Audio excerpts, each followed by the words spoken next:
Hello, everyone. It's good to see you all, if even just virtually. My name is Benjamin Holbert III, go by Ben. I'm also going by Mayor of the Village of Woodmere at this particular point. But it's really great to be here to be able to talk to you about my career as not only as the Mayor of the Village of Woodmere, but how I got there. Spent many years working as a television reporter, and I'd like to share a little bit about all of that and how it culminated into me becoming an elected official. But again, I appreciate everybody's attention and their time, and hopefully I'll be able to say something to you that will encourage you along your route as well. But I was born in Cleveland, Ohio. Grew up on the southeast side, and I was born in that era when Dr. Martin Luther King Jr. Was in prominence. And then, unfortunately, when he was assassinated in 1968 on April 4th, that sort of changed the trajectory of my life as well. I was going to public schools at that particular time, but because of all of the fighting that was going on after the death of Dr. King, my parents put me into a private school. And in that school, I was able to thrive in my estimation. It did pretty well. The school was on the southeast side of Cleveland in Garfield Heights. Some of you all may have heard of St. Timothy's. It's now known as Holy Spirit. But there I was able to learn a lot, not only academically, but how to interact with other people, quite frankly. And I enjoyed it. I graduated from St. Timothy's in 1973, and I went on to Benedictine High School.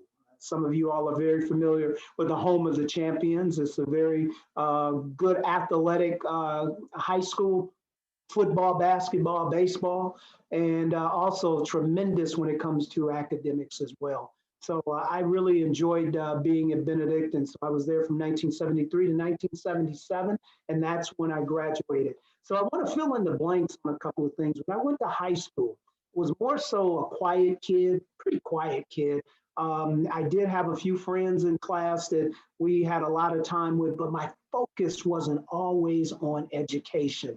Quite frankly, I thought I was going to become a Major League Baseball player because I played high school baseball. And I thought for sure when I left high school, I would go on and be a college baseball star and then get drafted by the Cleveland Indians and become a second baseman. But you know what? That didn't work out. That did not work out. So what I wound up doing was I applied to go to school at Kent State University, and really Kent State was my only school of choice. You know, nowadays when I hear about all these other different schools, well, of course you heard of Ohio State and Michigan and everything like that. But back for me in 1977, all I was thinking of is a school that I was familiar with, and Kent State was familiar because my cousin and my sister went to Kent.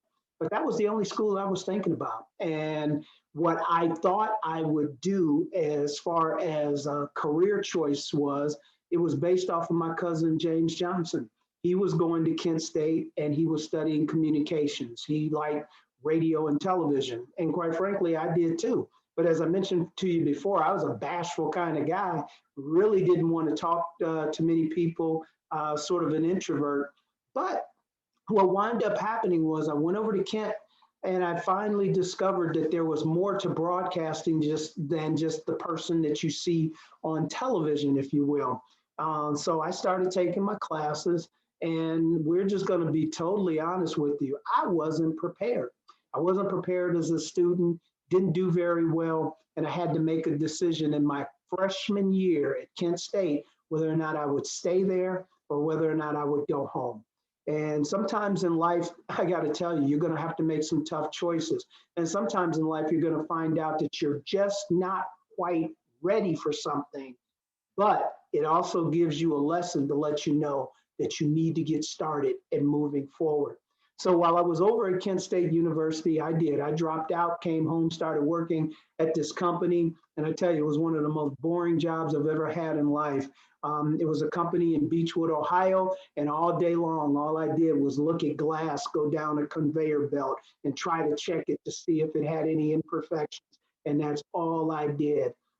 And a changing point in my life came there because I started to notice that the people that I was working with, vast majority of them were women, they weren't making much money at all. They weren't making much money at all. I would say back then they were making about $2.20 an hour. And if you can imagine how poor amount of money that was at that time. And some of these women were actually, mothers and wives and trying to take care of family. So what I decided to do, and I guess this is where my community service comes in, but I knew that that was a problem. I knew it was wrong. So I tried to organize a labor union. Yes, me at age 20, I believe I was 19 or 20. But at that particular company, I tried to organize a labor union to give them some support and to assist them so that they could have a better way of life. Um, our attempt failed by one person. We didn't get enough people to to vote for the union, so therefore it failed. And quite frankly, when it failed, I decided I had to do something else because it would be very uncomfortable staying at that company. But what happened was a friend of mine, Debbie Johnson, she worked there. She came to me and she said, "You know what, Ben, you have too much to offer." She said, "You know what you need to do? You need to go back to school." And I'm not going to use the words that she used because they were a little bit stronger. But she said, "You need to go back to school. And what you need to do is really apply yourself at Kent State and do what you need to do to graduate." So I took Debbie's advice because I believed in Debbie and she believed in me. And so I went back to Kent State University, and within 4 years, I graduated. Did a lot of things. I was founded the NAACP at Kent State University for the first time. I became a member of Omega Psi Phi fraternity. It is a fraternity that many of you all, when you go off to college, you'll become very familiar with it. If you haven't, be aware, but people like Steve Harvey, Shaquille O'Neal, Michael Jordan. They're all members of the same fraternity that I'm involved in. So we did a number of things when I was at Kent. Student leadership. That's what I call myself, a student leader. I was also on undergraduate student government. And when I mentioned Martin Luther King just a few moments ago, I was a part of an initiative and part of a contingent of students from across the globe, well, not across the globe, across the country that went to Washington, D.C. when Coretta Scott King and Stevie Wonder were trying to make Dr. Martin Luther King's birthday a national holiday. So I was very proud of doing that. And as we celebrate Dr. King's birthday in January of each year now. So that effort took hold and it worked. While I was at Kent State, I did buckle down when it came to academics. I was able to make the dean's list. I was also able to do a number of things relative to advancing my education. And I graduated from Kent State in 1984. But while I was working as a student, I also started working at a radio station. I was doing an internship there. And I was also trying to see if I could get at the television stations, Channel 3. And what I did one time is, you have to take chances. If you want to get to somewhere and you want to be somewhere, you got to show somebody that you have initiative. So there's a gentleman I wrote a letter to. His name is Leon Bibb. And actually, when I contacted Leon, I said, "I want to become a broadcaster. Can I come down, sir, and talk to you and see if you can give me some advice?" So he says, "Sure. I'm on the air anchoring the news at 6 o'clock. But if you come down around 3 o'clock, I'll talk to you as long as I can." Well, that conversation with Leon that day really got me going to the point where I really wanted to make sure that I graduated from Kent and then I also moved into broadcasting because that was the thing that I really, really wanted to do. And so when I graduated from Kent, I wound up landing a job at a radio station. Probably not aware of it, but it's called WJMO, famous 1490 WJMO. It was an AM station, and but they had a news operation. And so there I got a chance to cut my teeth on news. I also got a chance to cover politics. Cleveland City Council. Every Monday night, I would go down and I would cover the proceedings of council. And not necessarily did that give me an idea that one day I would be an elected leader. No, it was just more so I got background on how they did things with Cleveland City Council. So throughout my career, I was able to land a position with WUAB TV. Some of you all know as Channel 43 now. They are also like the sister station of Channel 19. And so I worked there for many years, worked there as a reporter. I also had a chance to do some news anchoring. So it was a lot of fun. I enjoyed it. And as time progressed, we got a chance to transition over to Channel 19. So I was working there and working at Channel 43 at the same time. We were all on the same team, if you will.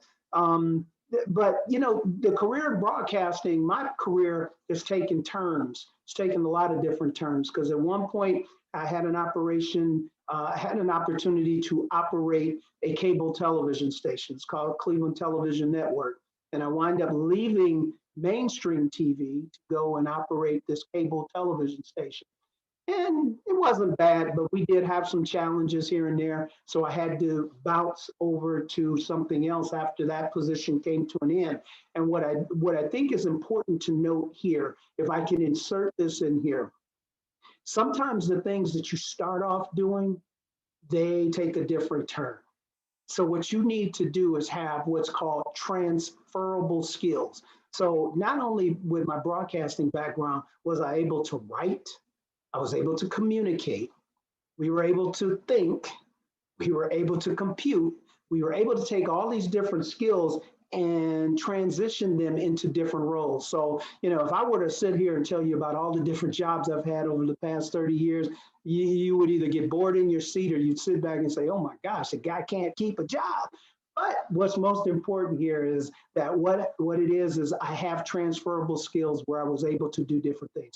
So I have been a communications director for the Cleveland Public Schools. I have served as a news reporter, as I mentioned to you before. I've worked for police agencies, serving as their communications director. Some of you all probably heard about the census 2020. Well, I worked for Census 2010 and Census 2000. So, but those skills that I had were something that that employer needed to be able to hire somebody to work in the areas that I did. So I want to fast forward on because I want to make sure that I cover a lot of stuff on how we got there and give you some words of wisdom and words of advice if I can. But throughout my career, like I mentioned, I've worked at different places. My career in television came to an end in 2005. I had worked and it got to a point where I just sort of felt like I hit that ceiling where I didn't think I could go any further. Clearly, there's a lot of my friends who remain in the media who have worked a long time. One of my friends, Paul Orlowski, he just retired after 40 years working in broadcasting. But I didn't take that trajectory. I went in a little different way. And so my suggestion is to make sure that you realize that where you start may not be where you finish. There's a number of people that I know in broadcasting whose background, they didn't even go to school for journalism. They went to school for something else. There was a woman that I remember when I worked at Channel 8 or Fox 8. I'll use Fox 8 as the term, but her story always sticks with me. She had a degree in accounting.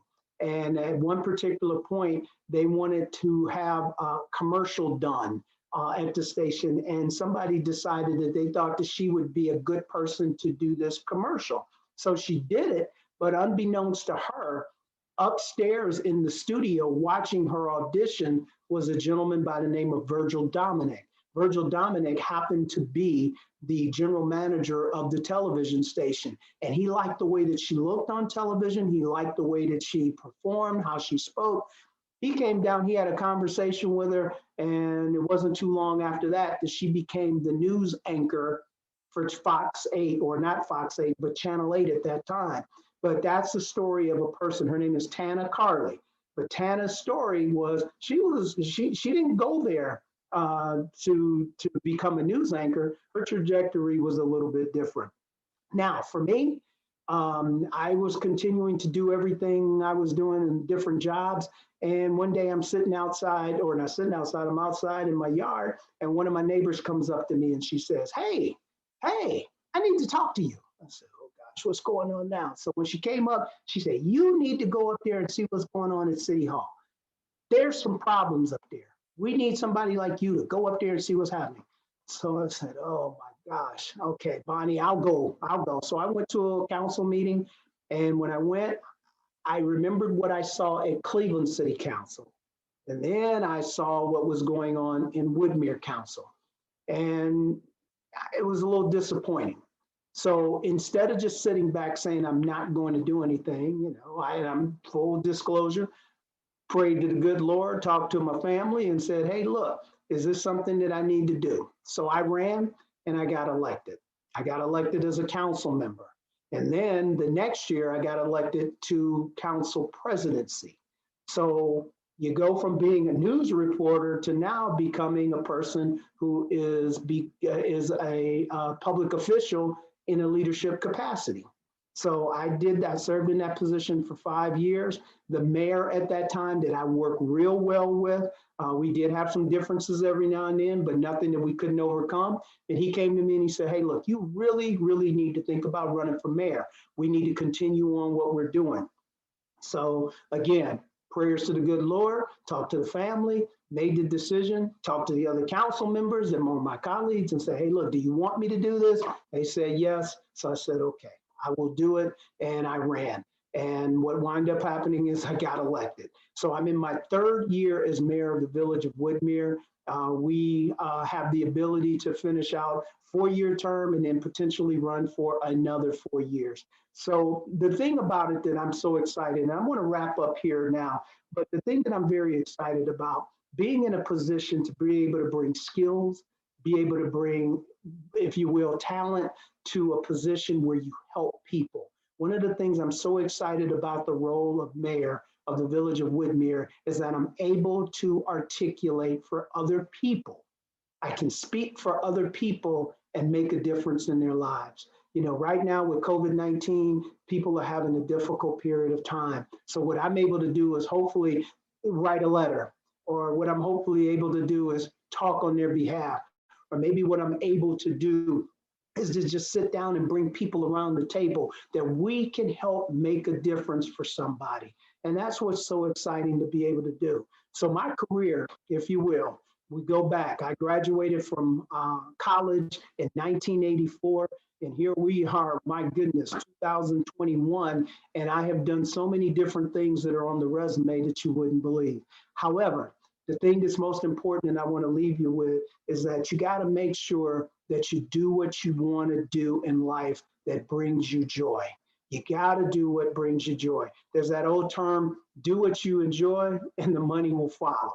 Sometimes the money will follow, sometimes it won't. But at the same time, if you can go to bed each night where you know that you've made a difference in the lives of others, that's going to be a lot of fun. It's going to be a lot of fun, and you'll be able to sustain yourself.